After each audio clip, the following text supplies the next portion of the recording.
تمثیل مست و هوشیار از پروین اعتصامی. محتسب مستی بره دید و گریبانش گرفت. مست گفت ای دوست، این پیراهن است، افسار نیست. گفت مستی، زان سبب افغان و خیزان می روی.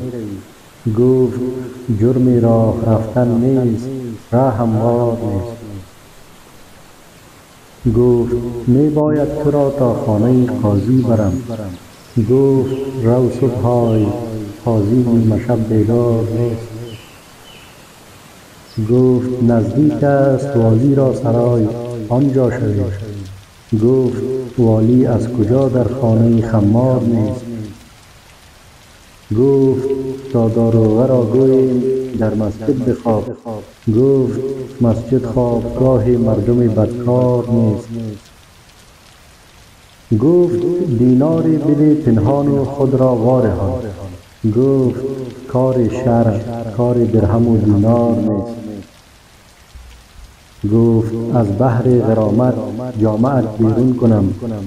گفت پوسیده است جز نقش زکود و تار نیست. گفت آگه نیستی از سر در افتادت کلاه. گفت در سر عقل باید، بی کلاهی عار نیست. گفت می بسیار خوردی زان چنین بی خود شدی. گفت ای بیهودگو حرفی کم و بسیار نیست.